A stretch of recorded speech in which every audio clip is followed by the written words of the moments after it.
Ano na? Galaw-galaw na guys. Bakasyon naman natin sa trabaho. Kaya dapat, relax na naman tayo ngayon. Baliw ka talaga. Paano magiging bakasyon ng 5 days leave without pay? Hindi mo ba nararamdaman na sagad sa bone marrow ang kalungkutan pag walang sweldo? Napaka-OA naman. Bakasyon na rin yun. Kasi pupunta tayo sa probinsya ni Clarissa.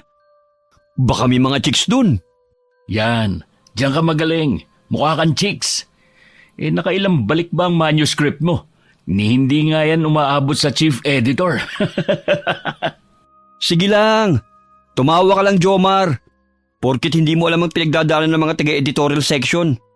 Tinatawanan lang kami ng entertainment section. Mga kupal. Uy, nagkakasiyahan yata kayong dalawa dito ah. Nakapagpaalam na ba kayo kay boss? Si Ray pa. Hindi ko nga alam kung bakit nakuha to bilang writer eh. Napakatamad naman ito. Foul na yan ha. Inaaway mo ko? Sino ba naman ang ayaw sa pagkain at pera? Kung mayaman lang ako, nakahilata lang ako maghapon magdamag at hindi maghabol sa mga paimportanteng tao. Tinatawanan mo na naman si Ray, Mr. Horror Writer ha? Yan nga ang masakit eh. Horror writer ako pero hindi ako makakita ng kahit anong nakakatakot sa buhay ko. Ako, nakakita na ako. Tumahimik ka nga, puro kakalukuhan eh. Naaalibadbaran ako sa'yo. Napakabasura talaga ng bibig mo. Baka kaya hindi ka makakita ng aswang dahil sa daladala mong pamana sa'yo ng nanay mo. Gagi, hindi yun pamana. Sabi ni Mama, palagi daw akong lapitin ng mga kung ano-ano. Kaya pinapabaunan niya ako ng Carmen at bote ng ihi ng kambing daw ang laman. Ihi ng kambing? Sa panghiba naman yan eh. Sinong aswang ang gusto yung palumapit sa'yo? Pero baka nga yung kinukwento mo sa akin kababata mo noon eh, diwata yun. Naalala mo pa ba yung itsura niya? Hindi na nga eh. Pero ang alam ko, siya yung nagsabi kay Mama sa mga kababalaghan na nangyayari sa akin nung bata pa ako na hindi ko na maalala ngayon. Kaya ako binigyan ng mga pangontra ng nanay ko. Baka soulmate mo yun. Sayang naman, di mo na maalala. Paanong maalala? Bigla na lang silang naglaho nun. Ewan ko talaga sa'yo. Bitter. Porket palaging iniiwan. Abat, tapalang ko kay ang bibig mo. Siya nga pala, Clarissa. Saan nga pala yung venue ng birthday ng lola mo? Sus, kulit ng itlog. Sa probinsya nga namin. Ika-60th birthday. Hindi makaluwas sa probinsya kasi alam nyo na, arthritis is waving. Kaya pala 5 araw sinabi mong i-file naming leave. Sentido ko mon. Hindi naman nasa kabilang barangay lang yung probinsya ni na Clarice. Ayoko nga sanang sumama kasi sayang yung minimum wage ng 5 araw. Sumama ka? Balita ko nasa probinsya raw yung maraming aswang. Malay mo, dun mo na makita hinahanap mong totoong aswang. Nako, ilang lugar na yung napuntahan ko kasi may sabi-sabi raw na may nagpaparamdam. May mga aswang sighting pero wala naman pala. Hayaan mo na. Baka hindi naman talaga totoo ang mga aswang-aswang na yan eh. Tsaka, tigilan mo na yung paghahanap mo. Baka di ka na makabalik ng buhay. Grabing seryoso naman yan, Clar. Parang addiction lang din naman yan eh. Ang hirap iwasan lalo na kapag nakasanayan mo na. Ako kasi ilang taon na ako nasa entertainment section. Kaya naghahanap ako ng motivation sa mga sinusulat ko. Pakiramdam ko kasi kapag wala akong pinaguhugutan, sabaw ang kalalabasan ng output ko. Chill, kalma. Naka-aircon nga sa opisina, pero ang init ng ulo nyo. Ang mabuti pa, mag-early out tayo para makapaghanda na tayo bukas. Nang gabi ring yun napagpasya ni na Jomar at Ray na matulog na lamang sa isang bahay. Hindi man aminin ni Jomar, pero silang tatlo talaga ang mabubuting magkaibigan. Kahit madalas silang nagbabangayan ni Clarissa dahil hindi magkatugma ang mga ideolohiya nila. Pero kinabukasan, pagdating nila sa baryo ng kaibigang babae sa probinsya, ay nakaramdam siya ng kakaibang sigla dahil sa nararamdaman niya sa lugar. Masyadong tahimik at puro taniman ng mga palay. Wala ring maayos na semento ang mga kalsada at punong-puno ng mga puno ng kawayan ang paligid. Mas lalong kumabog ang dibdib ni Jomar nang makita niya ang bahay ni na Clarissa. Malaki at sinauna ang disenyo. Papagang sahig at malinis ang paligid. Ang sira at lumang tarangkaan ang nagbigay ng kakaibang disenyo sa lugar. Kasama ng malalaking puno ng akasya na nakapalibot dito. Akala ko ba mainit sa probinsya? Pero bakit sobrang lamig naman dito? Sus, sinisi mo pa ang kalikasan. Hindi ka lang kasi sanay makalanghap ng preskong hangin. Puro ka kasi polusyon. Tama si Jomar, Ray. Pero sa kapal ng libag mo, nakakaramdam ka pa pala ng lamig. Ba't sumusobra ka na? Ang dami niyo naman puno ng akasya rito, Clar. Oo, panahon pa ng hapon ng mga puno ng akasya na yan. Tinanim pa ng mga ninuno namin. Pero hindi niyo naisipang gawing pera, no? Ang mahal na ng bilihan ngayon ng lumber, ah. Ayaw pa naming multuhin kami ng mga ninuno namin, no? Multo nyo lang? May paniniwala nga na ang mga ganyang kalaking puno tirahan ng mga aswang. Kaya kapag pinutol mo raw yan, magagalit yung mga nakatira dyan. Kalokohan.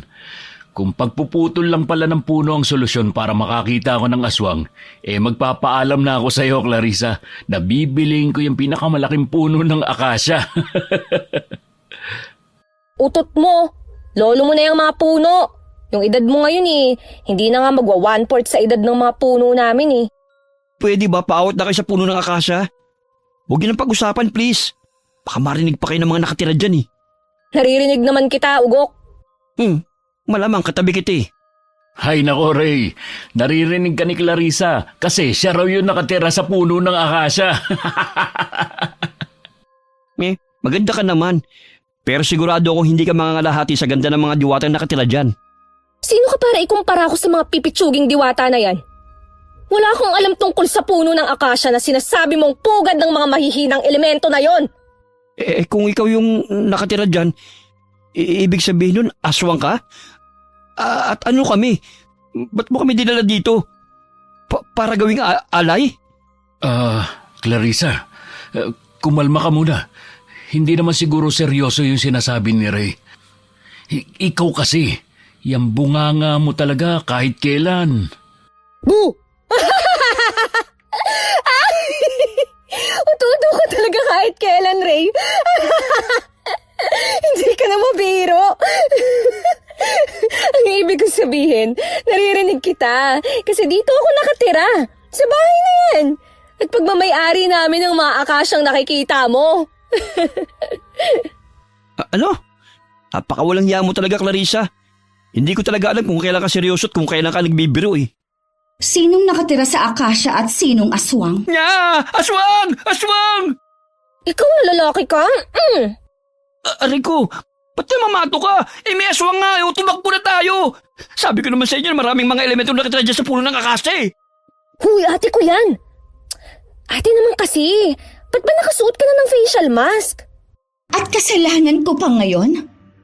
Para sabihin ko sa'yo, 6:00 na ng gabi at dapat nagpapahinga na tayo. Papansin talaga. Pinayagan kang pumunta sa syudad ng ilang taon. Hindi para maging ganyan ang ugali mo sa nakatatandang kapatid mo, Clarissa. Sorry po, Ate Selena. Wow! Tama ba yung narinig ko, Jomar? Ang mapagmataas na si Clarissa, humihingi ng tawad? Tumahimik ka kung ayaw mong paputukin ko yung labi mo. Kahit kailan talaga napakamanhid mo, Ray. Ako nga po pala si Jomar, Miss Selena. Ito naman ang kaibigan kong matabilan dila, si Ray. Mga katrabaho po kami ni Clarissa. O sige, tuloy kayo. Mukhang nakalimutan kasi ni Clarissa na bawal na ang palakad-lakad sa labas paglampas ng 6:00 ng gabi. Uy, akala ko kung ano na yung nasa gilid ng pinto. Ito ang puon na pinaniniwala ang nagbibigay ng kakaibang swerte sa nagmamay-ari nito. Pasensya ka na kung nagulat ka. Wow! Ang daming estatwa ng mga anghel? Mga anghel ba yan?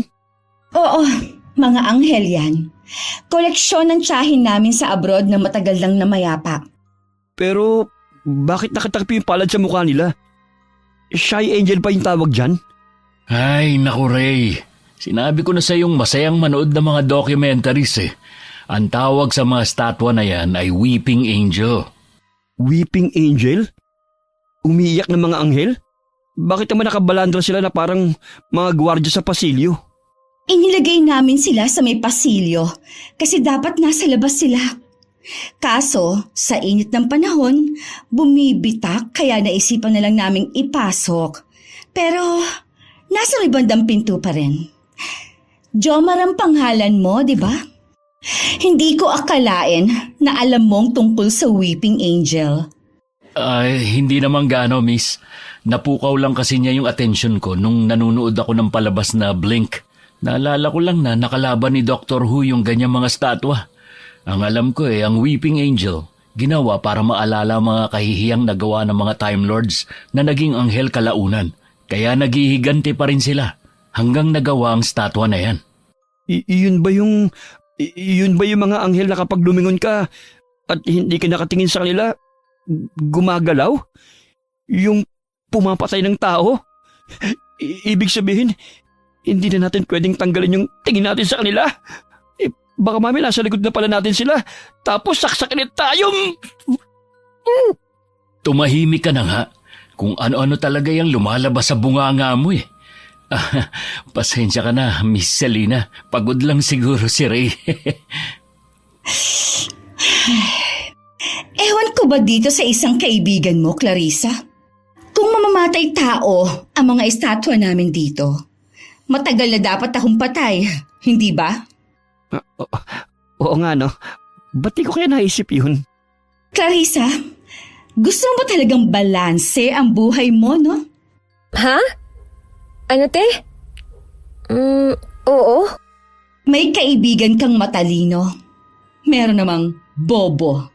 Tapos ikaw, lutang. Ha? Pangingin mo yung sinabi mong matandang dalaga ka, ha? Ituro mo na lang sa kanila yung kwarto nila. Tapos, tawagin mo na lang si Manang Conching para sa hapunan nyo. At huwag mong kakalimutan mamaya. Dating gawi. Dapat umattend ka at ilang taon ka na rin lumiliban. Opo, ate.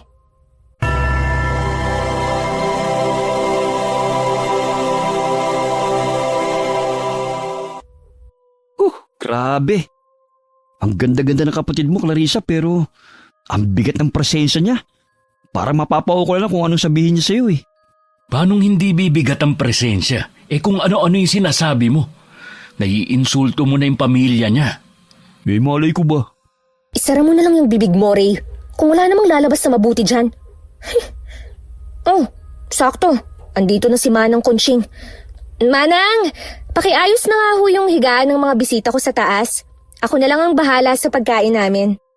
Ay, hindi na muna siguro ako kakain. May ikaw, Jomar. Hindi na muna siguro. Napagod ako sa biyahe natin eh. Ganun ba? O halika kayo mga iho. Sa taas ang kwarto ninyo at puno ang mga kwarto sa baba ng mga gamit sa bahay. Pasensya na kayo kung ito lang ang kwartong maipapahiram namin, ha? Ayos na po ito. Mukhang madami po kaming bodyguard dito Oo. Dati kasing kamarero ang pamilya ni na Ma'am Selena. Huminto lang noong matanda na ang donyang lola nila, kaya naimbak na ang mga santo dito sa kwartong ito. Pero alaga pa rin naman sila. Ganun ho ba? Mukhang maalam ho kayo sa pamilya ni na Clarissa. Matanong ko lang po, ilang taon na ho kayong nagtatrabaho rito? Hindi pa ako pinapanganak, nandito na ako. Kasi dito na rin tumanda at namatay ang mga kaanak ko. Maiwan ko na muna kayo at mag-aayos pa ako para mamaya. Salamat ho, Manang Conching. Joms, para namang minamarini tayo sa mga santo na ito. Tapos paglabas natin dito, mga banal na tayo. Tumahimik ka nga dyan. Magbihis ka na lang para makatulog na tayo. Uy, talagang ipipikit mo na lang yung mga mata mo rito? Hindi nga yata ako makakatulog nito eh. Kasi parang may nakatingin sa akin. Kinikilabutan ako. Ay magrereklamo ka kay Clarissa? Nakakahiya Kaysa naman patulugin ka sa tabi ng mga Weeping Angel. Mas pipiliin ko na lang dito matulog sa tabi ng mga rebulto. Oo na. Dami mo nang sinasabi. Daig mo pa yung nanay ko eh. Nanay mo siguro si Aling Telma. Sino yun? Ewan ko sa'yo. Natulog si Jomar katabi ang kaibigang si Ray sa isang silid. Pero hindi pa man tumatagal ang pagkakaidlip niya, ay may kakaibang lamig ang gumagapang sa paa niya. At pakiramdam niya, ilang pares na mga matang nakatitig sa kanya. Sinubukan niyang sipain ang paa ng kaibigan niya para tignan kung gising pa ito. Pero malakas na hik lamang ang narinig niya. Wala nang nagawa si Jomar kundi ang balutin ang buong katawan niya ng kumot. Pero maya-maya pa ay naramdaman niyang hindi siya makahinga. Sa inis niya ay binalibag niya ang kumot palis sa katawan at biglang bumangon. Pero halos layasan na sa ng kaluluwa niya sa gulat nang maaninag niya ang isang figurang tahimik na nakatayo sa may pintuan ng silid. Anong kailangan mo? Wala akong may bibigay sa'yo. Nakiki-birthday lang ako rito. Wala akong pera. Hindi rin masarap ang karne ko. Tulong! Tulungan niyo ako! May aswang! Aswang? Nasaan ang aswang? Nasaan yung sinelas ko? Paluin natin yung aswang! Mga ugok! Kalalakan yung tao pero nagsisisigaw kayo na parang mga babae. Clarissa, anong ginagawa mo rito sa kwarto namin sa gitna ng gabi? Diyos ko, muntik na akong atakihin sa puso sa ginawa mo. Ang epic ng mga mukha nyo, promise. Sayang, hindi ko dala yung cellphone ko. Wala tuloy yung remembrance. At saka, anong gagawin mo sa tsinelas na yan, ha? Papaluin mo sa puwet yung aswang, Ray? Anong kaguluhan ang nangyayari dito, Clarissa? Sa layo ng mga kapitbahay natin, aabot pa sa kanila yung sigawan nyo? Pasensya na ho kayo, Miss Selena ha. Pero hindi yata aswang ang mapapalo ko ngayon eh. Halika nga ritong bruha ka. Dapat pinapalo ka sa puwet sa kakulitan mo eh. Oh! Ate! Sasaktan ako ni Ray, oh! Loko ka, ah. Jomar! Tulungan mo ako! Huwag kang tumuha nga lang dyan! Pasensya ka na, Miss Selena. Napasigaw ako kasi nagulat ako kay Clarissa. Natahimik lang nakamasid sa amin habang nakatayo sa may pintuan ng kwarto. Kaya ayoko rin umuwi si Clarissa. Parang mabilis akong tumatanda kapag kasama ko siya. Napakaisip bata kahit kailan. Clarissa, itigil niyo na yan. Ilang minuto na lang at kailangan na natin pumunta sa kwarto ng dasalan. Opo, ate. Halina kayo, mga kupal. Pumasok lang talaga ako sa kwarto nyo para gisingin kayo at sasamba tayo. Sasamba? Saan? May iba pa palang dapat gawin bago yung birthday ng lola nyo? Di ibig sabihin nito, mapupuyat pa rin tayo? Ay, kala ko pa naman makakapagpahinga tayo ngayon nasa probinsya na tayo. Halika na. Patay ako kay ate kapag nahuli tayo. Aray, antay ka ko. Ba't ka ba namimingot? Mas mabuti nang ikaw ang mapingot ko kesa ako ang mapingot ni ate. Teka, hindi mo pa ako sinasagot. Araw-araw ba tayong sasamba hanggang sa kaarawan ng lola mo? Hindi lang hanggang sa kaarawan ni Lola. Araw-araw talaga kaming sumasamba. Kaya nga tumakas ako papuntang Maynila eh. Ay, nandito na tayo. Huwag kayong maingay ha. Baka mapagalitan din kayo ni ate. Manang Conching, pakisindihan nga ho ang mga kandila. Shh! Clarissa, Opo, ate. pakitanggal na ho ang takip ng puon, Manang Conching. Diyos ko po, ano yan? Shh! Tahimik! Tahimik na napasinghap si Jomar nang makita niyang sinasabing poon ng nakatatandang kapatid ng kaibigan nila. Katulad dito sa mga rebulto na nakita nila sa pasilyo sa salas ng bahay. Pero ang kaibahan lamang ay wala itong pakpak na parang sa anghel. Nakapangmadre ang suit ito. Nakayuko. Nakangisi at matatalas ang paningin na binibigay sa kanila. Wala itong pintura. Maliban sa mata nitong mapupula na parang mata ng mabangis na hayop. Nagsimulang gapangan ng kilabot si Jomar nang magsimulang magbigkas ng dasal si Selena. at napansin niyang katabing si Ray ay sumusunod sa mga kilos ng dalawang babae na para bang wala ito sa sarili. Hanggang sa sumapit ang 3:00 ng madaling araw, pati siya'y nakakaramdam na ng pagkahilo. Ray! Ray! Lumabas na tayo. Hindi ko na kaya dito. Parang maya-maya pa'y mahihimatay na ako. Oh, Ray!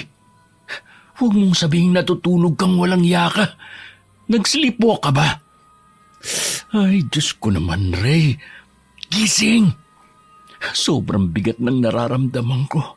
Parang babagsak na ako anytime. Jomar, ayos ka lang ba? Namumuti ka na oh. Ha? Tapos na ba? Pwede na ba kaming lumabas ng kwarto? Para kasing hindi ako makahinga eh. Hindi ko alam kung anong nangyayari sa akin. Oo, tapos na. Pero kailangang maunang lumabas si ate bago tayo. Para saan ba yung dasal na yun? Bakit umaabot ng 3 oras ang tagal? Tsaka kakaiba naman ang poon nyo. Nakayuko. Hindi mo dapat sinasagot ang ganyang tanong, Clarissa. Dapat, una pa lang, sinabihan mo na ang mga kaibigan mo sa pamamaraan ng pamilya natin para hindi sila nagugulat ng ganito. Lumabas at magpahinga na kayo. Manang, pakikandado ang kwarto pagkatapos mo maglinis. Halina kayo. Doon na lang ako sa kwarto niyo magpapaliwanag. Hindi ako natatakot ha. Hindi ko lang maipaliwanag ang mga nakikita ko. Alam mo namang nakasanayan na natin sa trabaho natin sa media na kahit maliliit na bagay, kailangang halongkatin natin para sa katotohanan. Pasensya ka na. Parang nagalit pa yata ang ate mo. Pero si Ray, parang kakaiba yung kinikilos ni Ray. Sa simula pa lang nung dasal, ganyan na siya. Hindi ko rin alam eh. Baka pagod na pagod lang talaga siya ngayong araw na siya na mismo ang nag-shutdown. Pero paano niya nalaman ang mga dapat gawin kanina kung tulog siya? Yan ang hindi ko kayang ipaliwanag. Hayaan na lang muna natin siyang matulog. Humihinga naman siya kaya magigising pa yan bukas. Samang damo naman yun eh. So ano? Ano yung rebulto na yun? At para saan yun? Ganito kasi yun ah. Hindi naman talaga nakakatakot yung santo na yun eh. Naging parang nakakatakot lang nung napabayaan na. Ibig sabihin, hindi kayong unang may-ari ng santo na yun? Oo, ibinigay lang sa amin. Kasi mahilig naman daw kaming mag-alaga ng mga rebulto. Teka. Hindi ko talaga maintindihan eh. Journalist tayo, Clarissa. Alam kong sa simbahan sinusuko ang mga santong may ganong vibes. Hindi sa mga pamilya na mahilig lang sa santo. Makinig ka kasi muna. Pag sa simbahan siya sinurrender, sa tingin mo ba magagampanan nila yung pagdarasal na gaya ng pagdarasal namin? Hindi. Hindi ka makakasiguro. Kaya ibabalik namin sa dati ang puon na yun. Kahit mapuyat pa kami ng ilang gabi. Parang narinig pa lang kita nung isang araw na kaya ka nasa Manila kasi ayaw mong sumama sa dasal ng ate mo. Kakainis ka kasi eh. Ayaw mo kasing maniwala kagad eh. Oh, sige na. Bumalik ka na sa kwarto mo. Matutulog na muna ako habang hindi pa maliwanag. Akala ko kasi bakasyon. Hindi ko alam na konsumisyon pala ito. Ano? Iparinig mo yan kay ate para maaga kang makauwi. Ayoko nga.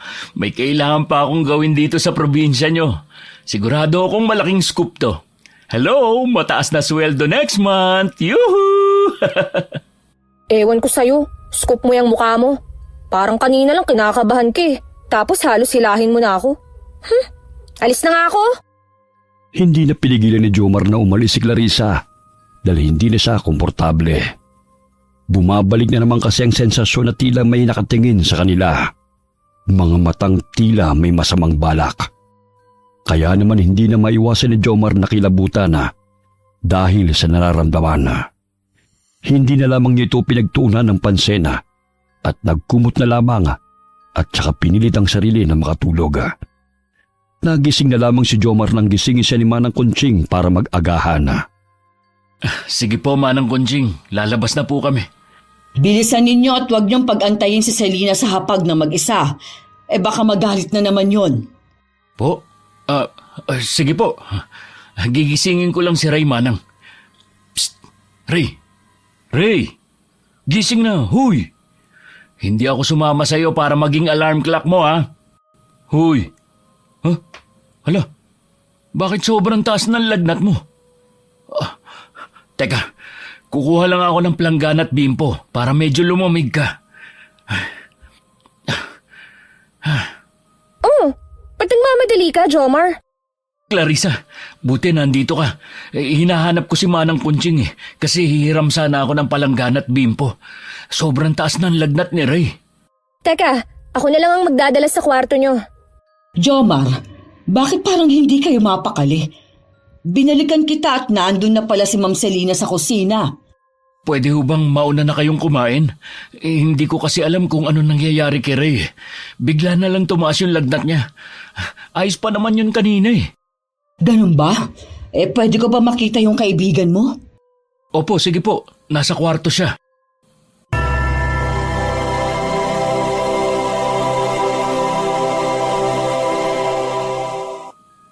Anong ibig niyong sabihin, Manang? Yung katulad sa mga paniniwala sa probinsya na mag-ingat kung ayaw makagalaw ng hindi katulad natin? Totoo pala yun? Oo. Bakit? Hindi ka ba naniniwala doon? Pasensya na ho. Pinanganak at lumaki ako sa Manila, kaya medyo hindi ako naniniwala sa mga pamahiin sa probinsya. Maniwala ka sa akin, Jomar. Hindi gagaling ang kaibigan mo sa simpleng gamot lang. Anong gagawin ko, Manang? Paano gagaling si Ray? Ang gawin mo, umuwi na kayo habang maaga pa. Bumalik na kayo sa kung saan kayo galing. Umuwi na kayo, Jomar, habang buhay pa ang kaibigan mo. Ano? Hindi naman ho yata pwedeng mangyari yun. Susubukan ko muna yung ibang paraan, Manang. Kung gaya ng sabi nyo, na nakagalaw si Ray ng kung anong nilalang, hindi ba dapat dito rin mahanap yung gamot niya? Manang! Jomar! Anong pinag-uusapan nyo? Hinahanap ka na po ni Ate Selena, Manang. Nanghihingi na yata ng pagkain. Hindi ako nagkulang sa pagpapaalala sa'yo, Jomar. Hindi mo ako masisisi kapag may kakaiba pang nangyari sa inyong dalawa. Mauna na ako sa inyo. Sasabihan ko na lang si Selena na hindi kayo makakasabay. Anong pinag-usapan nyo ni Manang, Jomar? Wala yun. Kinausap niya lang ako tungkol sa nangyayari kay Ray. Dapat daw umuwi na kami at isugod ko sa ospital si Ray para matignan kung ano nangyayari sa kanya. Si Manang talaga. Umaatake na naman yung katandaan niya. Jomar? Clarissa? Ano nangyari? Bakit parang kakatayo na ako sa tingin nyo? Walang yaka, pre. Pinag-alala mo kami. Akala ko katawa mo na lang ang iuuwi namin sa Manila eh. Ha? Natutulog lang naman ako Sobrang himbinga ng tulog ko eh. Hindi ko na namalayang nakalabas na pala tayo sa kwarto na yun. Anong natutulog? Sobrang init mo, hoy. Akala ko kinukumbulsyon kang walang yaka. Kung nagkataon, baka ako makatay ng nanay mo. Katay? Wala naman sigurong kakatay sa inyo. Uto-uto. Nagbibiro lang kami sa katay kat. Aray, ang sakit ng katawan ko.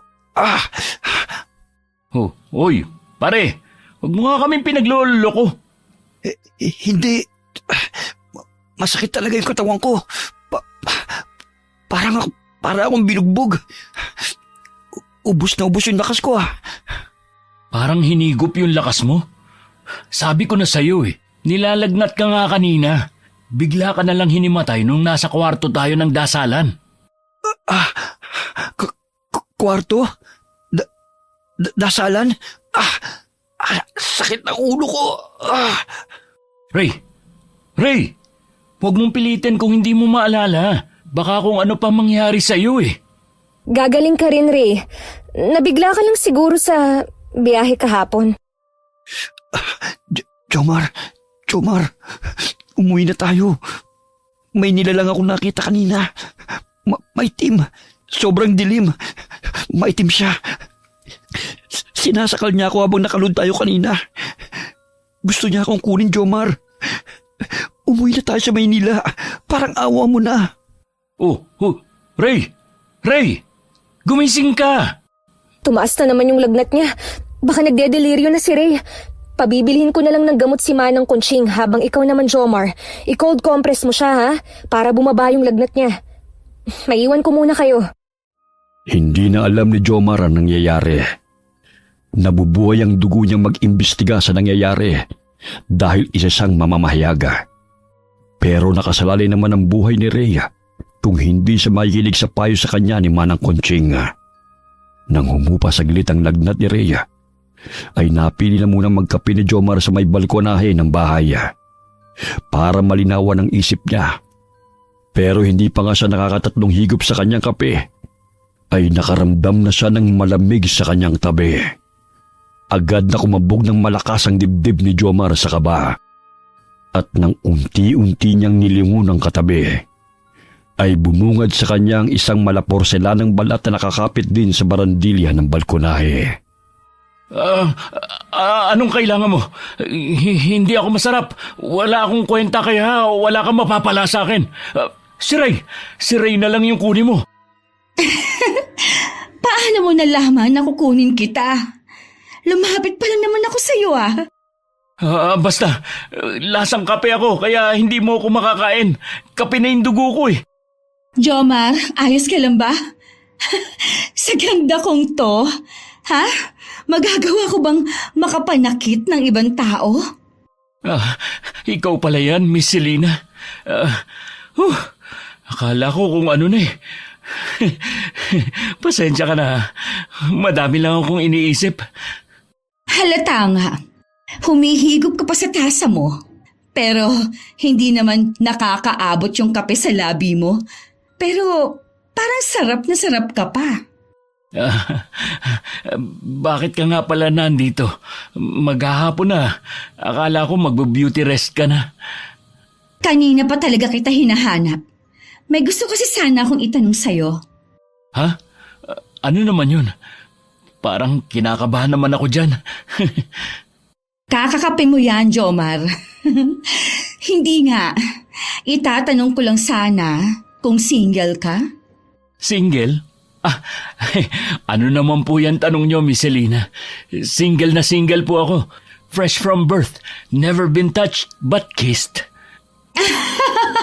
Mapagbiro nga talaga kayo magkaibigan. Nagtataka lang kasi ako ngayon.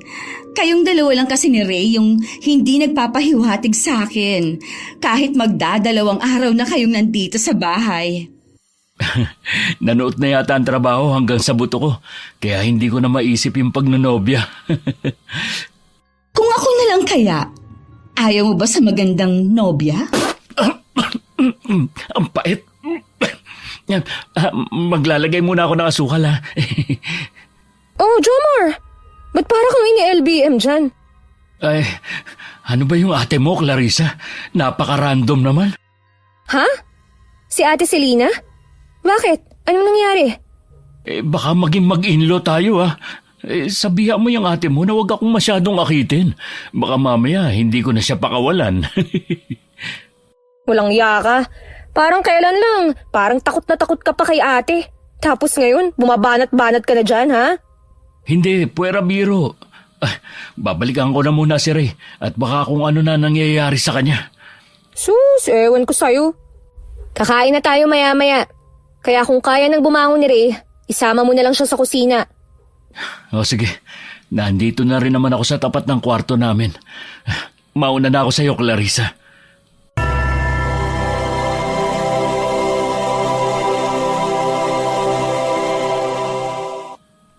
Jomar, mabuti na na nandito ka na. Maayos na ang lagay ni Ray.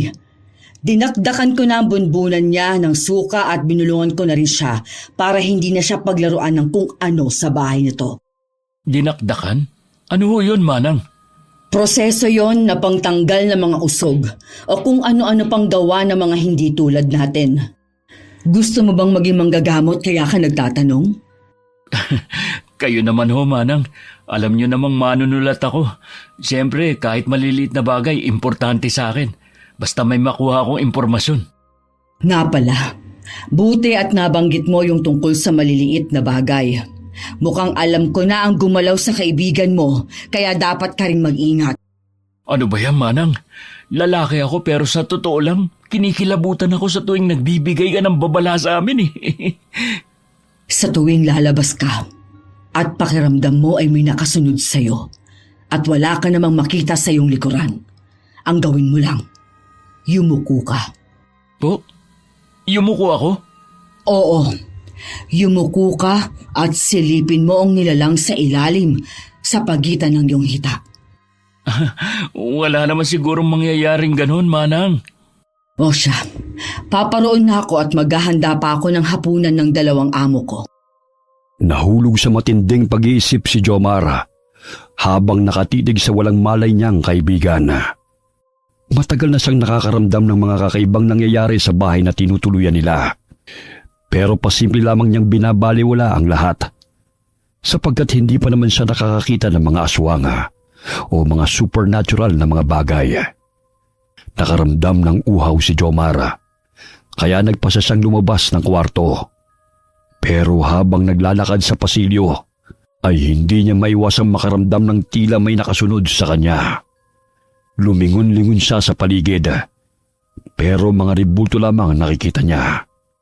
Hindi rin niya maiwasang pangilabutan sa likod ng kanyang leeg. Kaya naalala niya ang bilin sa kanya ni Manang Conching at dahan-dahang yumuko. Halos matumba si Jomar sa kanyang nakita at ramdam niyang tila lumabas ang kanyang puso sa kaba. Hindi naman siguro totoo yung nakita ko, di ba? Wala namang tao kapag nakatayo ako. Hindi totoo yun.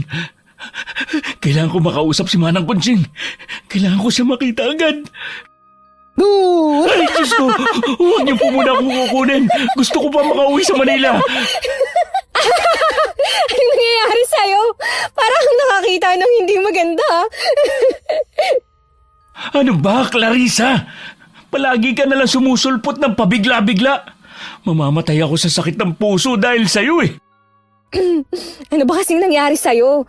Nakakatawa yung reaksyon mo Parang takot na takot ka. Sino bang hindi matatakot? Walang ilaw yung pasilyo nyo. Ang dilim-dilim. Uy, kalma ka lang. Kaya nga ako pumunta rito kasi sasamahan ko na lang kayo papunta sa kusina. Hindi pa ba nagigising si Ray? Ay, hindi pa nga Kapag nagpatuloy pa to, kailangan na naming umuwi sa Manila sa lalong madaling panahon. Baka napapano na yan at ako pa ang sisihin ng pamilya niya. Sus, ano ka ba?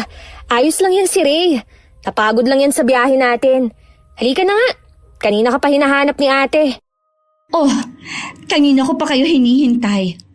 Halina kayo. Maupo na kayo sa hapag na makapagsimula na tayong kumain. Pwede bang sa kwarto na lang kami kumain ni Ray? Makikiusap na lang ako kay Manang Conching na magdala ng pagkain doon. Iniiwasan mo ba ako dahil sa sinabi ko sa'yo kanina, Jomar? Hindi naman sa ganun. Hindi lang talaga ako mapakali na hindi ko nakikita si Ray. Nag-aalala ako sa kanya Siyempre, responsibilidad ko rin siya. Oh, siya. Kung yun talaga ang gusto mo. Manang, pakitulungan nga si Jomar dalihin yung pagkain niya sa kwarto nila. Ha? Teka sandali. Ano bang pinag-usapan niyo kanina? Hindi ko maintindihan Ipaliwanag niyo naman sa akin. Saka na. Halika na po, Manang Conching.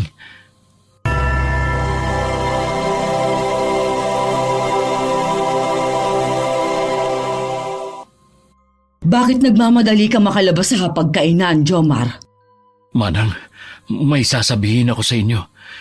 Hindi ko akalain na totoo yung sinabi mo sa akin kanina. Ang alin? Marami na akong sinabi sa'yo, Jomar. Yung tungkol sa pagyuko at pagsilip sa pagitan ng hita ang ibig kong sabihin. Oh, huwag mong sabihin ginawa mo agad yung tinuro ko sa'yo.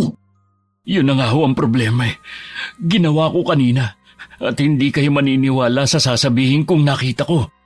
Ano? May nakita ka bang hindi nakatira dito? Sino? Ano? Hindi po, kasi nakita ko ay kilalang kilala nyo. Diretsahin mo na ako, Jomar. Baka maabutan pa nilang nag-uusap lang tayo sa labas ng kwarto nyo. Ang nakita ko po, isang babae. Hindi normal na babae. Nakatiwarik siya, nakangisi, mapula mga mata, at matulis at nakalawit ang dila. Sobrang puti ng kanyang mukha. May maiitim na ugat na nakapalibot dito. Siya si... Ay, mabuti pa pumasok ka na. Tinatawag na yata ako ni Selena. Hindi ba, Clarissa? Clarissa, anong ginagawa mo rito?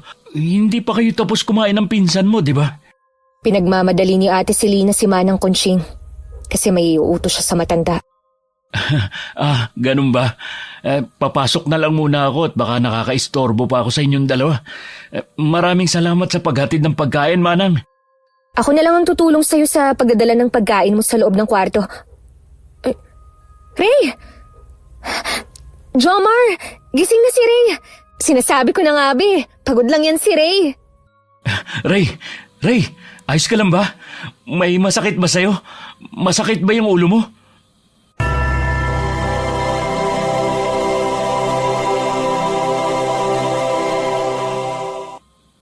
Jomar, nakatitig lang sa kawalan si Ray. Mas mabuti nang nagising si Ray ngayon. Uuwi na lang siguro kami bukas sa Manila, Clarissa.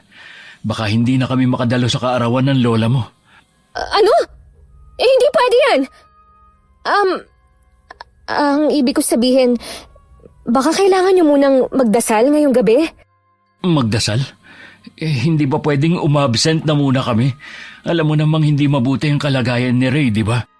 Hindi pwede. Ang ibig ko sabihin, baka dapat mas mapalapit pa kayo sa Diyos? Pag-iisipan ko. Makikisuyo na lang ako kay Manang Conching na puntahan ako kapag oras na ng pagsamba.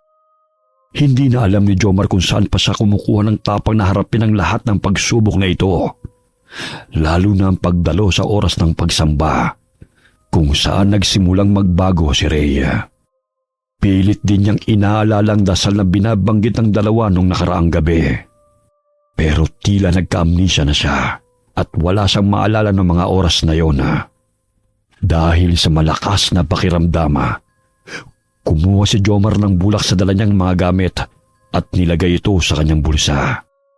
Dilat na dilat siyang naghintay hanggang sumabit ang 12:00 ng gabi at kumatok na sa pinto si Manang Conching. Habang naglalakad sila at pareho nilang inaalalayan si Rhea, ay may kakaibang pakiramdam na naman siyang nararamdaman. Malamig at nakakakilabot, katulad sa naramdaman kanina.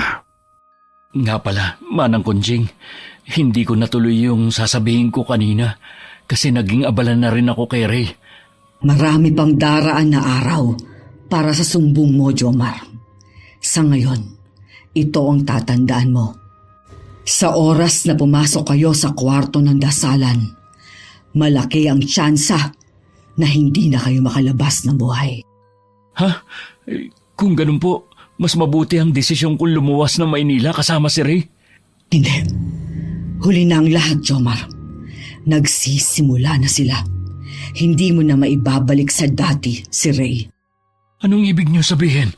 Na kahit anong paraang medikal ang gawin ko, ganito na talaga si Ray? Oo, pero may isang paraan ang pwede mong gawin. Ano ho yun? Yon ay alamin ang sikreto na itinatago ng pamilyang ito. Alamin mong lahat dahil isa dito ang susi para makabalik sa dati niyang katauhan si Ray. Mukhang mahirap po ang pinagagawa niyo. Baka abutin pa kami ng kaarawan ng lola ni Clarissa. Nandito na tayo. Hindi na ako papasok, kaya ikaw nang bahala kay Ray, Jomar. Opo, maraming salamat sa tulong niyo magising siya, Manang. Siya nga pala. May sasabihin ako bago ka pumasok. Ano po yun, Manang? Mag-iingat ka sa loob. Huwag kang magpapadala sa dasal nila. Gumawa ka ng paraan. Opo. Sandali lang, Ray. Sumandal ka muna sa pader at may lalagay ako sa tenga mo. Maglalagay din ako ng bulak. Jomar, ano pang ginagawa niyo sa labas? Halina kayo. Kanina pa naghihintay si ate sa inyong dalawa. Nangawit kasi yung kamay ko kakakarga kay Ray eh. Tara na, pasandali na lang muna natin siya. Mabuti naman at nandito na kayo. Palagi na lang kayong nahuhuli sa mga usapan nating oras, ha? Pasensya ka na, Miss Selena. Binihisan ko pa kasi si Ray eh. Baka nangangamoy na. Nangangamoy? Anong ibig mong sabihin? Matagal lang patay si Ray? Ay, hindi. Pasensya ka na kung ganun ang pagkakaintindi ninyo. Ang ibig ko sabihin binihisan ko siya para mapreskuhan. Alam niyo na. Mabuti naman kung ganon. Huwag na nating patagalin to. Magdasal na tayo. Nagmamadali si Jomar na may pasak ng maigi ang bulak sa kanyang tenga nang magsimula ng magdasal si Selena at Clarissa. At nang nasa kalagitnaan na sila ng pagsamba, ay nakita na lamang niyang nakakakilabot na poon na may nakakatakot na ngisi at namumula ang mga mata. Akala ni Jomar na mamalikmata lamang siya dahil sa antok. Pero pigil na pigil niya ang pagsinghap nang makita niyang biglang parang acrobat si Selena. Nabali ang katawan nito at tila inaasin ang uod sa harapan na. Maya-maya'y pati ang buhok nito ay mas lalong humaba at ang mukha ng babae naging katulad na sa nilalang na nakita niya sa pagitan ng kanyang hita. Kahit nanginginig sa takot, ay pinilit na lamang ni Jomar na umakto na tila wala siyang nakikitang kakaiba at nagpanggap na tulala gaya ni Ray. Ayos na ang lahat, ate. Mukhang wala nang malay ang dalawang to. Nakadilat na lang at nakatingin sa'yo. Mabuti naman. Halika, dalihin mo silang dalawa dito sa altar. Ngayon mo na ba talaga sila? Huwag kang maingay, Clarissa. Nasaan ang pananabik natin yan kung ibubunyag mo agad ang lahat ngayon, diba? Pero tayong dalawa lang naman ang nandito, ate, diba? Kaya ayos lang na pag-usapan natin to ngayon. Napakamanhid mo talaga. Hindi ko alam kung anong pumasok sa kokote ni Lola sa paggawa niya ng desisyon na yon. Napakawalang kwenta mo talaga kahit kailan. Pasensya na po, ate. Sayang tong si Jomar. Kung pumayag agad sana siya sa sinabi ko sa kanya kanina, hindi ko na sana siya isasali sa planong ito. Teka, bakit may tubig ang mukha ni Jomar, Clarissa? Ha? Pawis? Pawis ba to? Anong pawis? Bakit magkakaroon ng pawis yan tapos itong pangit na katabi niya wala naman? Pupunasan ko na lang siya, ate. Baka kanina pa siya pinagpapawisan talaga. Ayusin mo. Mukhang nakakuha ng ating pinuno ng tamang lakas. Kaya naman, ibalik mo na sila sa dati nilang pinagkakaupuan. Pero, ano muna yung sinabi mo kanina kay Jomar, ate? Sinabi ko lang naman kung gusto niya ng nobya na kasing ganda ko. Oh, bakit parang galit na galit ang ekspresyon mo, Clarissa? Galit ka ba na sinubukan kong akitin ang lalaking gusto mo?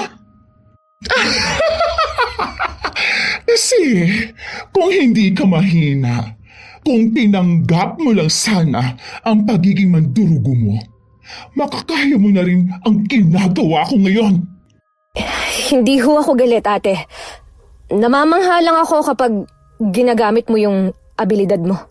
Gisingin mo na ang mga taong yan. Huwag mo na akong inuto. Baka mamaya, ikaw ang ipalit ko kay Jomar. Oho, masusunod ho. Jomar! Jomar! Kumising ka na nga!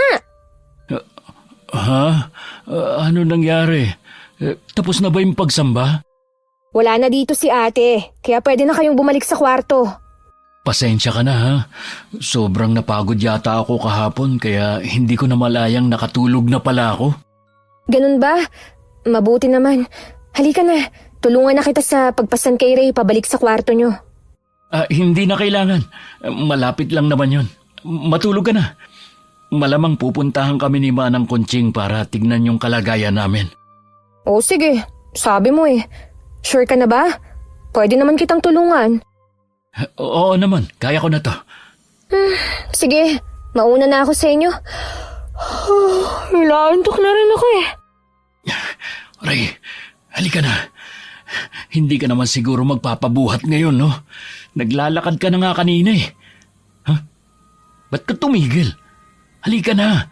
Bumalik na tayo sa kwarto natin. Ray, ano ba? Ano ba tinititigan mo dyan sa pinto? Nakatingin siya sa pinto ni Ma'am Selina. Manang, mabuti na lang at nandito ka na. Pwede niyo ba akong tulungan dito kay Ray? Bigla na lang siyang tumigil sa paglalakad eh. Tapos nakatulala sa pinto na yan. Kinikilabutan na ako. Baka mamaya maging rebulto na rin ang kaibigan ko. Ulitin mo nga ang sinabi mo, Jomar. Ang alin, Manang? Yung biglang tumigil si Ray? Hindi. Yung dulo na sinabi mo kanina. Na magiging rebulto na si Ray? Diyos ko, huwag niyong sabihin. Pwedeng mangyari ang iniisip mo. May posibilidad na mga rebulto sa bahay na to ay dating mga tao.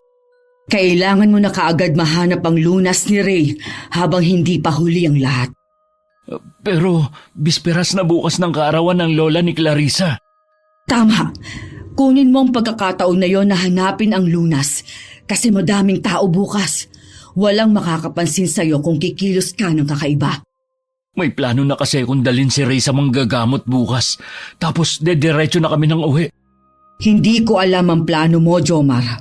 Pero kung ang gusto mo ay siguradong paggaling ni Ray, ipapayo kong manatili muna kayo rito. Titignan ko na lang bukas, Manang. Hindi na kasi maganda ang kutob ko sa mangyayari bukas. Dati binabaliwala ko lang yung kutob ko. Ngayon, parang kailangan ko ng paniwalaan ng mga kakaibang nangyayaring ito. Ako ang mas paniwalaan mo. Matagal na akong nagsisilbi sa pamilya na to. Kaya kilala ko na sila. Kung ganun, alam niyo na rin ang sikreto ng pamilya nila. Sabihin mo na lang sa akin, Manang. Ang sabi ko, matagal ko na silang kilala. Hindi ko sinabing pati ang sikreto nila ay alam ko na. Hindi lahat ng tungkol sa bahay na to ay alam ko na. Mabuti na lamang at may bulak sa tenga si Jomar. Hindi niya gaanong narinig ang paligid. Sapat lamang na ang pumasok na tunog sa kanyang tenga ay ang mga salitang nasa malapit lamang. Kaya hindi siya tinablan ng kung anong itim na dasal na ginawa ni Selina na alam mismo ni Clarissa. Nahulog siya sa malalim na pag-iisip at ang postura ng babae kanina ay bumalik sa isip ng lalaki na labis na ikinatakot ni Jomar. Dito niya napagdesisyonan na bukas din ay aalis na sila. Pero ibang naging plano ng tadhana. Ngayong hapon, ang bisperas ng kaarawan ng lola nila Clarissa at Selina. Kaya wala nang lalabas pagpatak ng 5:00 ng hapon, ha? Manang Kunching, kakain na lang ako para hindi ako magmukhang bastos alang-alang na rin kay Clarissa. Pero pagkatapos, aalis na kami ni Ray. Hindi na ako magtatagal sa lugar na ito at wala na akong balak pang alamin ang sikreto ng pamilya ni Clarissa. Hindi naman sa pinipigilan kita, pero buo na ba talaga ang desisyon mo?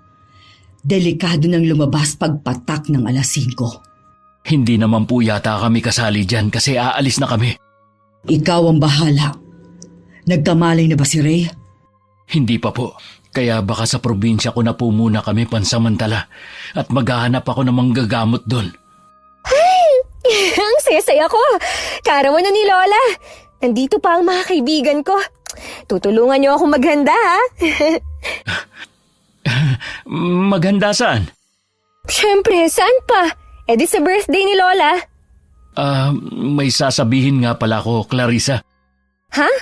Mamaya na yan. Hindi naman siguro importante yan, diba? Kailangan ko na rin magpalit ng damit eh. Kasi 4:30 na. Maghanda na rin kayo ni Rhea. Kita-kits na lang sa kusina. Manang, wala ho ba talagang ibang bisita kundi kami lang ni Ray? Napakabait ko talaga no? Kasi payag pa rin ako sa gusto ni Clarissa kahit alam kong ibang nilalang ang ate niya. Baka ako pa nga maging handa nila eh. Pero ako pa tong nakukonsensyang umalis. Pambihira naman talagang buhay ito. Wala nang ibang bisita.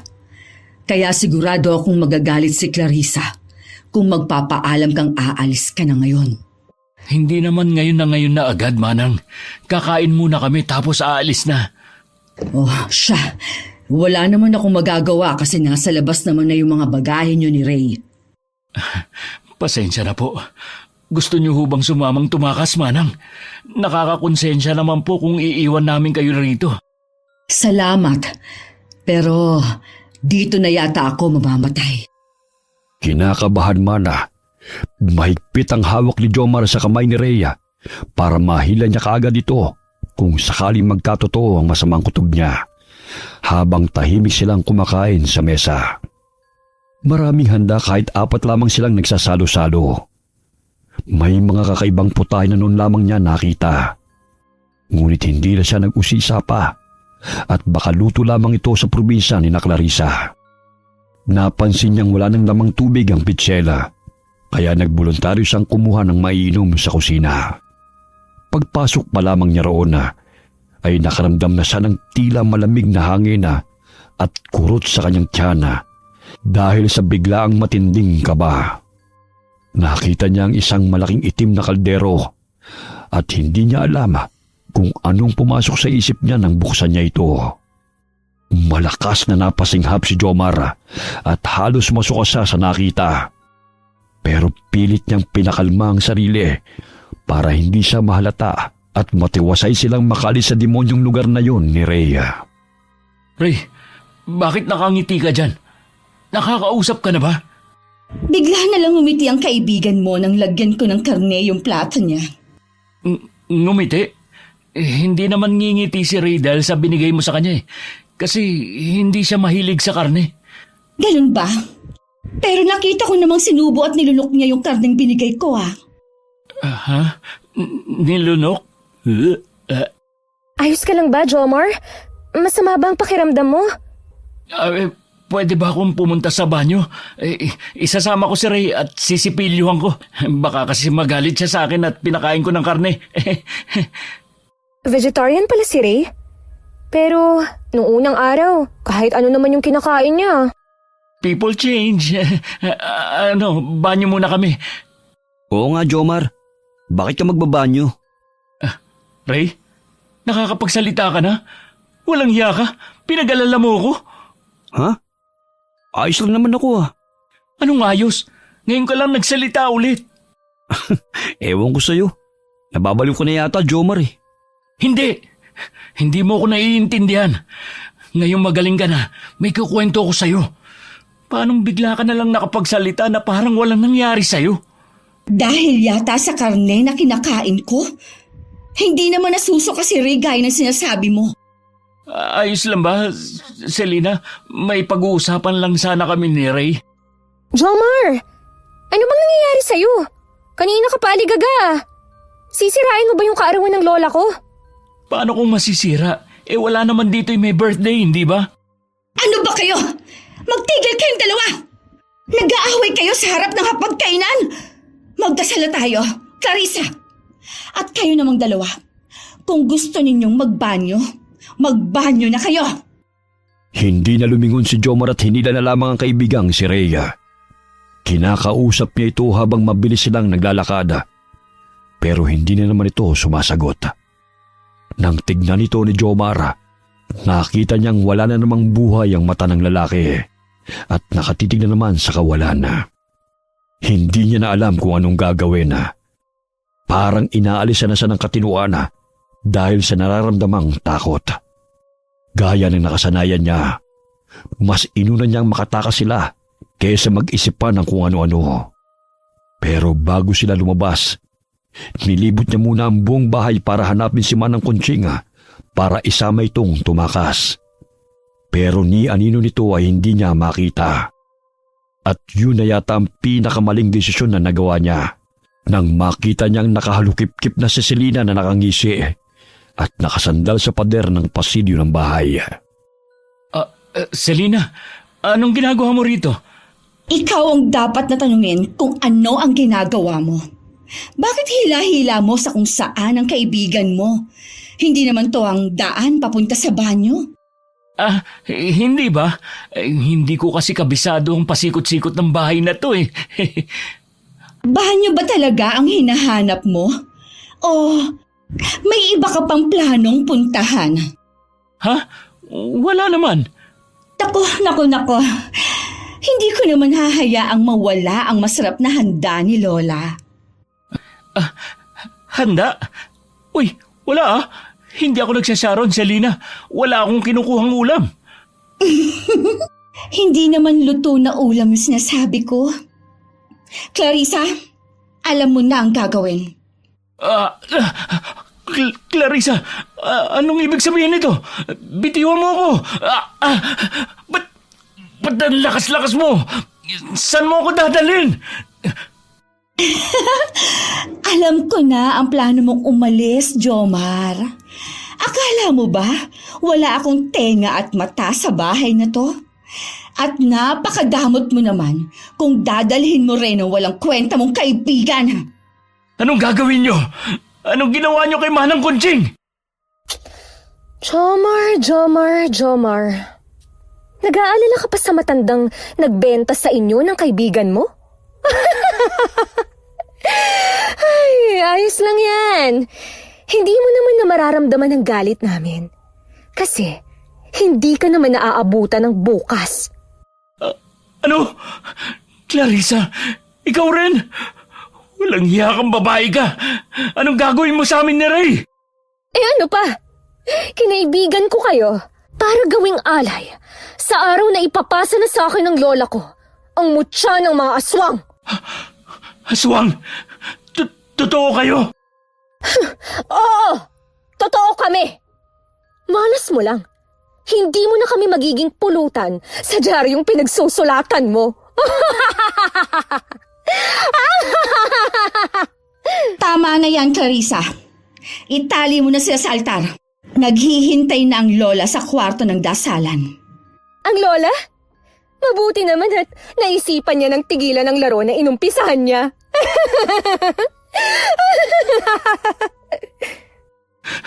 Sandali lang, Clarissa.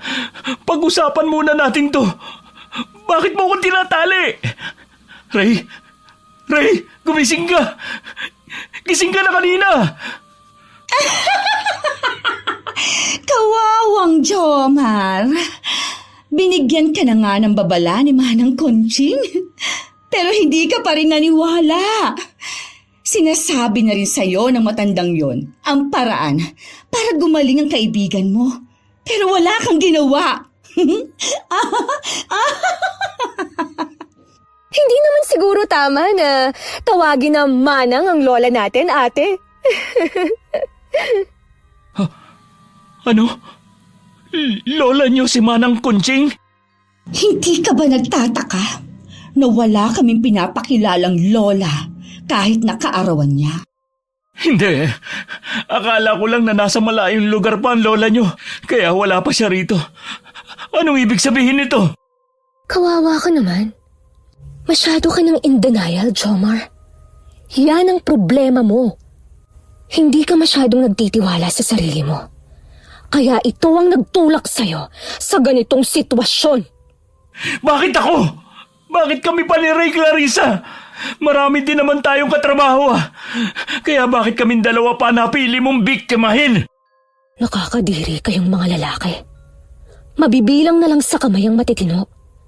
Kapag nakakakita kayo ng magagandang babae, para kayong mga asong ulol na may malalaswang imahinasyon. Pero naiiba kayo sa lahat. Ha? Anong akala mo sa amin ni Ray? Mga santo? Hindi kami perpektong lalaki. May mga pangangailangan din kami. Kaya hindi ka nakakasiguro kung naiiba kami sa kanila. Kaya pakawala mo na kami. Hindi mo pa rin yata alam ang kinalalagyan mo, Jomar. Kami ang pamilya ng mga aswang na kung tawagin ay mandurgo. May kakaiba kaming kakayahan na makakilatis ng aming biktima. Kaya wag mong kukwestiyonin ang pamimili ni Clarissa sa inyo. Pero papasahan pa lang siya ng mutya niyo, hindi ba? Ibig sabihin, normal na tao pa rin siya. Ba't mo ako sinampal? Minamaliit mo ba ang dugong mandurugo ko? Kahit wala pa sa akin ang lahat ng kakayahan ni na Ate Selena at Lola Conching, matalas pa rin ang pang-amoy ko. Hindi ko akalain na totoo nga mga aswang. Kaya pala hindi ako makakita ng mga kung ano-anong element. Kasi may kasama pala ako sa trabaho na nagtataboy ng kapwa niya aswang.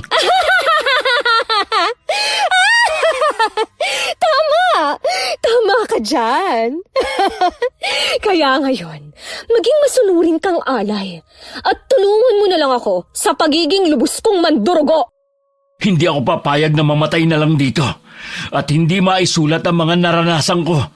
Kaya naman hindi ako papayag na magamit mo sa kasamaan. Clarissa, anong ginagawa mo sa pagkain ko? Alam mo bang hindi na masarap ang karne kapag nalalamog? Lola! Mabuti naman at tumigil ka na sa pagpapanggap mong katulong. Hindi ko rin talaga kayang makita kang nag-aalaga ng ibang tao eh. Lalo na kapag mas mababang uri sa atin. Masaya ako at nasulit ko ang kaarawan ko. Kaya naman, konting panahon na lang ang hihintayin natin para maipasa sa iyo ang mudya at mabuhay ang ating puon. Siguraduhin ninyong hindi makakatakas ang dalawang yan, Selena. Masusunod po, Lola. Mga baliw kayong lahat! Pakawalan niyo kami rito! Ibalik niyo si Ray sa dati! Malabo yung hinihingi mo. Mas lalo na ang makabalik si Ray sa dati. Isa sa inyo ang kailangang mayanggaw at maitali sa buhay ni Clarissa. At si Ray ang pinakamadaling mabiktima. Anong maitali? Hindi ako papayag! Gagawin ni Clarissa na personal na pagkukunan ng enerhiya si Ray. Kaya malabo ang hinihiling mo. At ikaw naman, magiging alay ang dugo mo sa pagkabuhay ng puon. Ang sariwang dugo ng birhen lalaki. Yan ang kailangan namin. Hindi! Pakawalan mo kami! Selena! Bumalik ka rito! Pakawalan mo kami! Hindi na ininda ni Jomar ang nananakit niyang kamay at hindi na rin pinansin ng lalaki ang nakakakilabot na presensya na dulot ng nakakatakot na poon sa kanyang likod. Agad niyang ikinuskos ang kamay na may tali sa kanyang likod sa may matulis na gilid ng altar. Mabilis at paulit-ulit, hindi alintanang paghapdi ng kanyang balat. Hanggang sa maramdaman niyang nag-iinit na ang tali at tuluyan na nga itong naputol. Wala na siyang sinayang na oras. Agad niyang hinawakan ang kwelo ni Ray at hinila ito. Wala nang lakas si Jomar para kargahin pa ang kaibigan. Kaya minabuti na lamang niyang hilahin ito. Halos magdilim ang paningin ni Jomar at masuka dahil sa kaba habang tumatakas sila. Pero hindi pa man sila nakakalayo sa bahay ay nakarinig na siya ng alulong ng aso at malalakas na pagaspas ng ibon sa kalapit na gubat. Buisit, Ray. Gumising ka na kung ayaw mong iwang kita rito. Ano ba kasing nilaklak mo na bigay ni Selena at Clarissa para maging ganyan ka? Ha? Nilaklak? Tama. Ba't ngayon ko lang naalala yun? Sinabi ko na sa'yo, Clarissa, na huwag kang aalis sa tapat ng kwarto kanina. Bakit ako yung sinisisi mo? Ikaw naman yung bigla na lang umalis. Hindi ba ako pwede magbanyo? Hindi ako katulad ni Lola Conching na nakatatagal sa anyo ng mandurugo. Tao pa rin ako, kaya nakakaramdam ako ng mga pangangailangan. Ang sabihin mo na lang, ayaw mong patayin si Jomar kasi gusto mo siya kesa sa pagiging laruan mo. Tumahimik ka kung ayaw mong dugo mong sipsipin ko. Lintik, ang bilis nila makahabol. Teka, naalala ko, dala ko nga pala yung boteng bigay ni Lolo. Nasaan na ba yun? Maghiwalay tayo sa paghahanap para mabilis. Doon ka sa kabilang sulok ng gubat. Ako dito sa bungad. At paano mo sila madadalang dalawa kapag nakita mo sila? Alalahanin mong wala ka pang kapangyarihan na mandurugo. Nakakainis ka na talaga. Ito, yung boteng sinasabi ni Lolo na nakakabuhay raw ng dugo, kaya ayokong gamitin. Baka tumalab kay Ray. Pipisilin ko yung ilong mo, Ray, para malunok mo ng maayos. Pasensya ka na. Kaysa naman iwan kita sa lugar na ito. Jomar? Anong ginagawa natin dito? At bakit ako nakiga sa pagitan ng hita mo? Shh! Hayop ka. Huwag ka maingay. Kaya kita ginising para makatakas tayo, hindi para mamatay. Clarissa! Sa bandang yon! May narinig akong ingay! Huwag mo akong utusan ha! Hindi ako bingi! Tapos na ang paghahari-harian mo sa bahay kapag napasakay na yung mutya! Ang sarap mong ihambalos! Siguraduhin mong mahuhuli mo sila kung ayaw mong dugo mong ipainom ko sa puon natin! Ray, bilis! Kailangan na natin makalabas sa gubat na to at makahingi ng tulong. Teka, saglit lang. Walang lakas yung paa ko. Wala akong pakialam. Ihahakbang mo yan o magiging dinuguan ka ni na Clarissa. Clarissa? Dinuguan? Wala akong maintindihan. Saka ko nasasabihin sa iyo lahat. Ang importante sa atin ngayon nang makalayo. Clarissa, sa banda mo! Ayun sila! Tumatakbo palabas sa gubat! Huwag kang utos ng utos! Habulin mo rin! Jomar, bakit ba tayo tumatakbo? Huwag na natin paghabulin si Clarissa na mahal ko. Bumalik na tayo. Kasal kami. Umayos ka, Ray. Hindi kita niligtas para ipahamak ang buhay ko. Kung hindi ka patitigil, tatapalan ko ng dahon ng alingatong yang bunganga mo. Teka lang, Jomar. Kailangan bang kaladkarin mo ako? Hindi na ako makapaglakad. Literal na hinihila ko na lang yung paa ko. Kung binilisan mo ang takbo, hindi ka na sana makakaladkad. Sinabi nang walang lakas yung paa ko eh. Inuubos mo lakas ko. Itiko mo na yung bunganga mo, Ray. Lintik na mga peste to. Ang bibilis tumakbo. Kung pwede lang ako magbago ng anyo kahit hindi pang madaling araw. Hingal na hingal si Jomar at parang walang katapusan ang gubat na tinatakbuhan nila. Panay naman ang reklamo ng kaibigan niyang si Rhea nang pabalag niya lamang itong kinakaladkad palayo sa dalawang babaeng aswanga. At nang lingunin niya ang kaibigan ay nakita niyang warak na ang salawal ito dahil sa pagkakasabit-sabit sa mga sanga na dinadaanan nila. Kaya naman nakikita na ang panloob nitong bulaklakin. Pero wala na siyang oras para pagtawanan ng kaibigan dahil palakas na rin ang mga yabag na humahabol sa kanila. Kaya walang pinagpilian si Jomar kundi ang magpadausdos at dumusot sa isang siwang sa gitna ng isang nakatumbang malaking punong kahoy para magtago. Pero sa kamalas-malasan ay nakalawit pa ang paa ni Ray palabas at hindi niya mahila ang kaibigan papasok. Ray, itulak mo yung katawan mo papasok. Tulungan mo kung iligtas kang hayop ka. Ayoko magpaligtas sa'yo, Jomar. Pinaghihiwalay mo kami ng asawa ko. Ilang beses ko bang sasabihin sa'yo na hindi mo asawa si Clarissa? May malamig na kamay na nakahawak sa paa ko, Jomar. Bilis! Hilahin mo papasok yung katawan mo. Hindi ko kaya. Parang may bumabaw na matatalim na bagay sa paa ko. Tiisin mo kung ayaw mo makabalik sa mansyon. Ang kukunat niyong dalawa! Ano bang ginawa mo at bumalik na sa wisyo niyang lalaking ito? Pinainom ko siya ng ihi ng kambing. Ano? Anong ihi ng kambing? Insulto to sa kapangyarihan ng pamilya namin! Magbabayad kang hayop ka! Akala ko hindi lang ako nagsipilyo.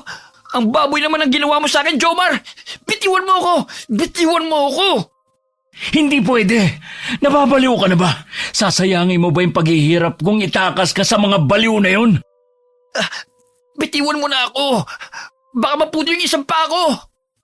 Ang kunat-kunat yung dalawa! Jomar! Bitiwan mo na ako! Kahit ano mangyari, takpan mo ang tenga mo, Ray. Huwag na huwag kang makikinig sa kanila. Kahit ngayon na lang hintayin mo ko. Alam kong tanga ka, pero kahit ngayon lang, sumunod ka sa akin, Ray. Naiintindihan mo ba? Oo na, punyeta! Mangiinsulto ka pa eh! Sobrang sakit ang paa ko! Bumitaw ka na! Clarissa! Kailangan natin bumalik sa bahay bago pa maghating gabi. Nakuha ko na si Ray. Pero ang dugo na para sa poon, ate. Kailangan pa natin ng isa pang alay. Nababaliw ka na ba? Hahayaan mong tumapak ang madaling araw na hindi natin na isasagawa yung ritual na muling pagkabuhay? Pagkabuhay? Anong ibig mong sabihin? Paano ako? Ipabasa sa akin yung mutya. Pwede ka naman sa susunod na taon. Ang hindi natin pwedeng palagpasin ay ang muling pagkabuhay ng ating poon. Hindi! Hindi ako papayag! Huwag nang matigas ang ulo mo. Kung ayaw mong gamitin kong lakas ko bilang mandurgo para kalagkarin ka pabalik ng bahay. Ang paa ko! Tulungan mo ako, mahal ko! Nagdudugo ang paa ko! Hindi mo ako kaano-ano, Ray. Tigilan mo ako sa ilusyon mo. Kakadiri ka. Mas pipiliin ko pa si Jomar na matali sa buhay ko kaysa sa pangit na katulad mo. Halika na! Wala na tayong oras para hanapin pa si Jomar. Ha? Hindi ba magkasama lang sila kanina? Hindi ko alam. Si Ray lang ang nakita ko dito. Baka nasa ilalim ng puno, nagtatago. Ano ba? Maglalaro ka lang ba o babalik na tayo sa bahay bago pang magising si Lola? Pumili ka! Kung hindi lang kita pinsan eh. Kinakahiyangan ng angkan natin ng pamilya mo eh. Sabi nang tumigil ka! Napatakip ng bibig si Jomar habang nakikinig sa pag-aaway ng magpinsan. Pigil hininga siya habang nakikinig sa mga papalayo nitong mga yabaga. Nang wala na siyang marinig ng mga kaluskos, agad na siyang gumapang palabas at naghanap ng paraan para muling mailigtas si Rhea sa kamay ng pamilyang aswang. Sakto naman at pagtingala niya ay may nakita siyang puno ng ligas at nagkaroon naman siya ng ideya kung paano talunin ng mga aswanga na walang ginagamit ng mga tradisyonal na pangontra sa aswanga. Matapos pitpitin ni Jomar ang bunga ng ligas, ay sakto naman sa hindi kalayuan ay may ligaw na puno ng dalandana na mukhang matanda na. Kaya binali niya ang matinik na sanga nito at saka pinaliguan ng katas ng ligas. Kahit kabadot kumikirot ang mga sugat sa katawan, maingat na muling bumalik si Jomar sa bahay ng mga aswanga para iligtas ang kanyang kaibigan. Anong nakatakas sa mga bihag? Paano nangyari yon? Hindi matutuwa ang puon natin kapag hindi natin siya nabuhay ngayon. Mga walang kwenta! Kaya kayo pinatapon ng kanya-kanya niyong pamilya sa pamamahay ko dahil wala kayong idinulot na mabuti. Pero, Lola, nahuli naman po namin yung isa. Anong magagawa ng isang alay? Kailangan ko ng dalawa! Dalawa! Marunong ba kayo magbilang? Mga bobo! 10 taon ang hinintay ko para sa araw na to. Alam niyo ba ang mangyayari kapag wala akong mapagsalinan? Mamamatay tayo at mamamatay ka, Clarissa, kapag wala kang pagkukunan ng dugo sa oras ng pagsasali ng mutya. Mga bobo! Lumayas kayo sa harapan ko! Hahanapin po namin ng isang alay, Lola. Bilisan nyo! 2 oras na lang at maghahating gabi na!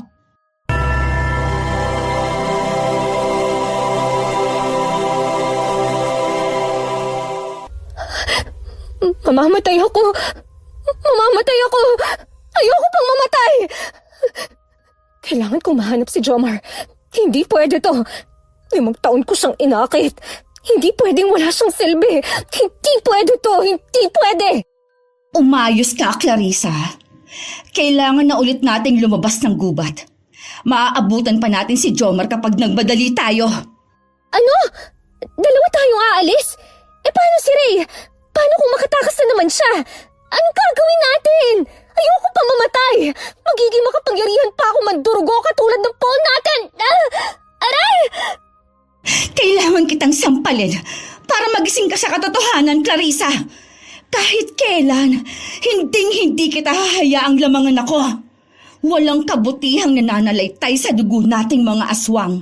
Kaya hindi ako makakapayag na uutos-utusan mo ko balang araw. Ano?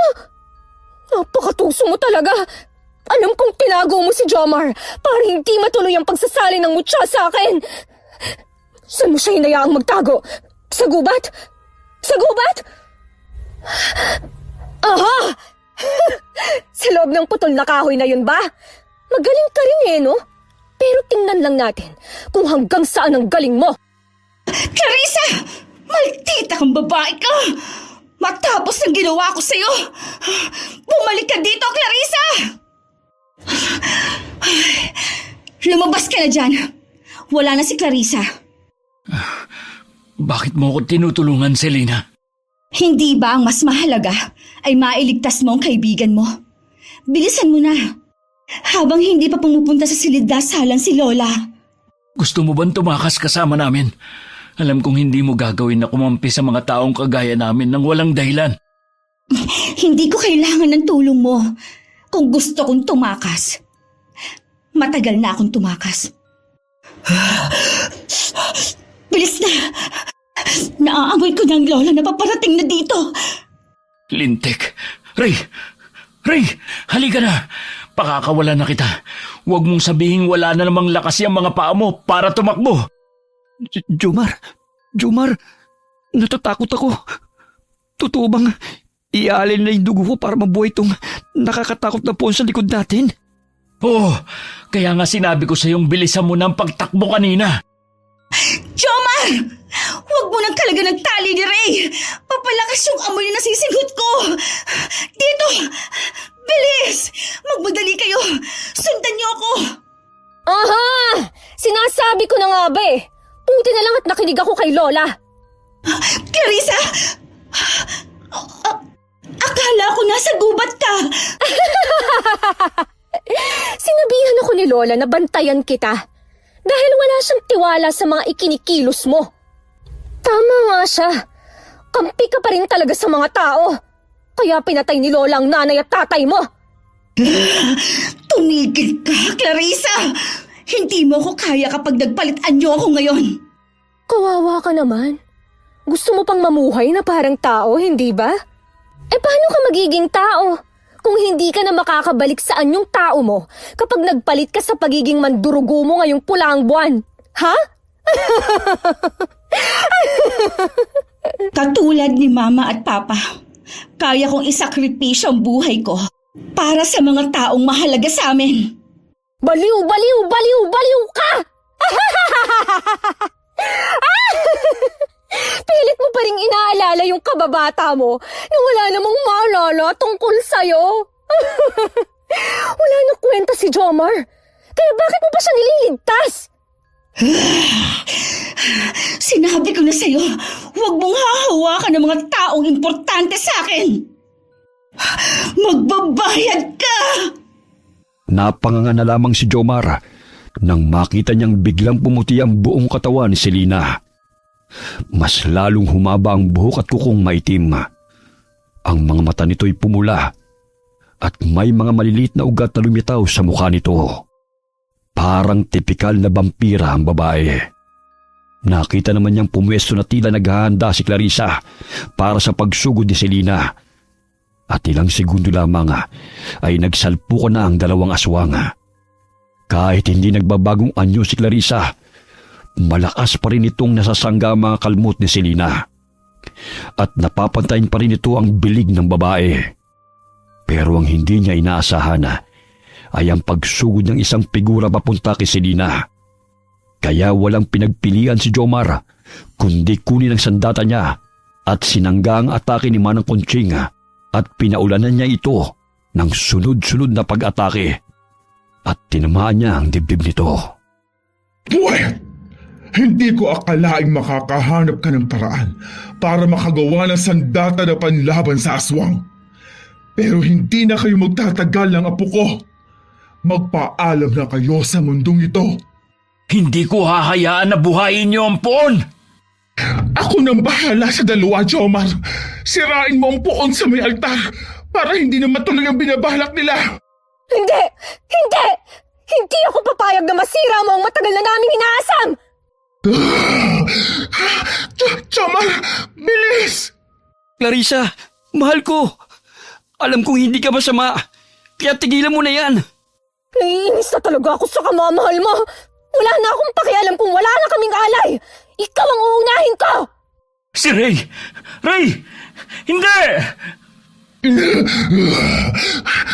Jomar, huwag mong iwan ang poon!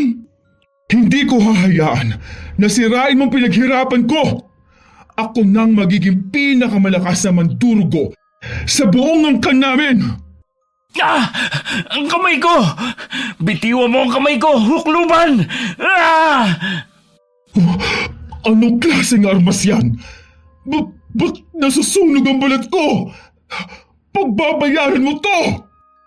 Namalayan na lamang ni Jomar na tumilapon siya at sumuka ng dugo ng bumangga ang katawan niya sa pader ng bahay.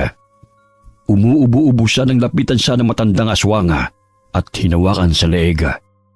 Bago pa ulit-ulit na sinuntok at kinalmot sa iba't ibang bahagi ng kanyang katawan. Nang pakiramdam niya ay mawawala na siya ng ulirat, nagawa pa niyang ibalibag ang aswanga at gumulong siya sa paanan ni Selina na mahigpit na hinahawakan si Clarissa. Napansin naman niya ang pulang pakete na gawa sa tela na nahulog sa kanya nang tumilapon siya sa lupa. At laking pasasalamat niya, nasuot pala niya ang Carmena na palaging ipinapasuot sa kanya ng nanay niya. Pero malayo siya kay Jomar at hindi niya maigapang ang lasog-lasog niyang katawan. Nang mawawala na siya ng pag-asa, nakita niyang tinakbo ito ni Ray at sinipa palapit sa kanya. At ang kaibigan naman niya ang pinagdiskitehan ng matanda. Ray! Jomar! Ikaw nang bahala sa lahat, pre! Ginawa ko ng parte ko! Kahit na maliit na tulong lang to! Jomar! Si Ray! Huwag kang magkakamaling lunukin ang laman ng karne na yan, kundi papatayin ko tong kaibigan mo! Huwag mo na akong alalahanin, Jomar! Hindi natin pwedeng hayaan magpagala-gala ang mga aswang na ito! Gawin mo ang dapat mo gawin, Jomar! Tuparin mo na ang pangako mo! Panalayain mo ako! Pero, Selina... Jomar! Ngayon na! Sa pagsigaw na yun ni Selina, agad na binuksan ni Jomar ang pakete at nakita na lamang niyang nasusunog na ang kamay ni Selina habang hawak ang sanga ng dalanda na may katas ng anagas at nakabaon sa dibdib ng matandang babae. Pero ang mas ikinagalit ni Jomar ay nang makita niyang nakabaon din ang mahahabang kuko ng matandang mandurugo sa dibdib ni Selina at tumutulo ang dugo sa bibig nito na may nangihinang ngiti. Nandilim na ang buong paningin niya at ramdam niya na ang lakas na galing sa mutsa sa gitna ng karneng habilin ng kanyang ina. Dinig niya ang sigaw ni Clarissa nang hawakan niya si Manang Conching at malakas din niyang ibinaon ang kamao niya sa dibdib nito gaya sa pagpatay nito kay Selina. Lola! Lola! Hindi ka pa pwedeng mamatay! Isasalin mo pa sa akin yung mutya ng mga aswang! Itong itim na bato ba ang tinutukoy mo? Pwes, tingnan mo kung paano ko wakasan ang angka ng mga mandurugo. Hindi pwede! Bakit mo binasag ang mutya? Hindi maaari ito! Hindi pwede mabasag ang mutya! Ang mutya! Ang mutya! Bitiwan! O sige, sabi mo eh.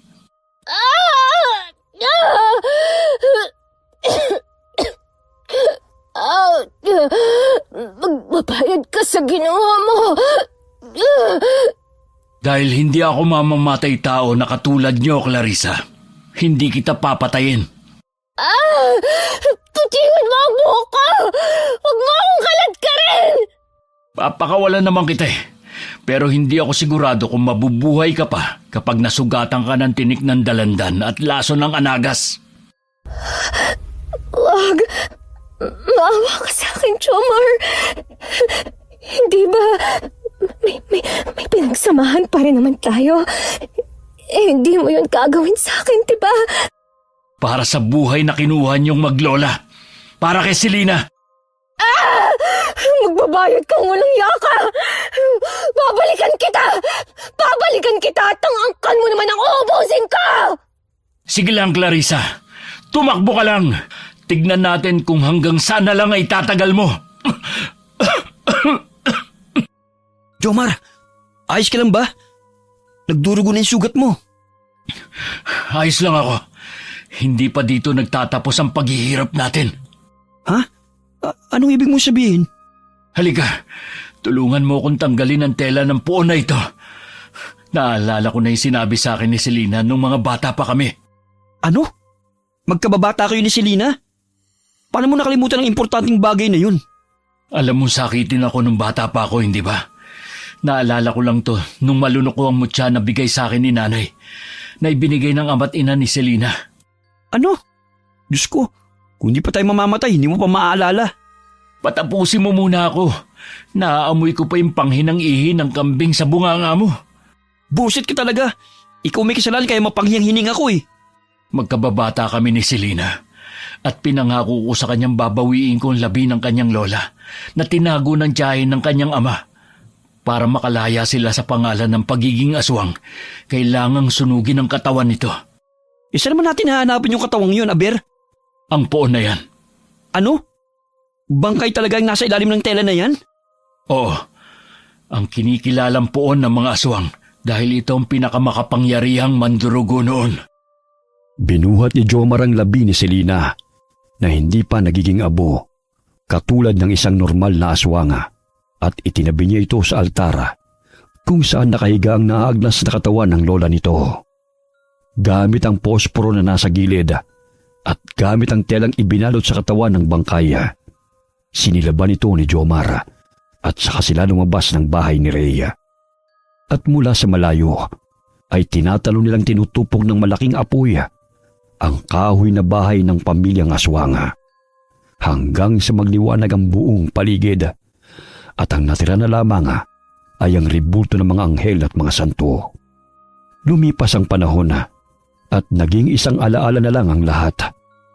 Hanggang isang araw ay nabasa na lang niya ang balita sa isa nilang kolum na pumanaw na ang katrabaho nilang si Clarissa na natagpuan ng bangkay sa bukana ng gubat.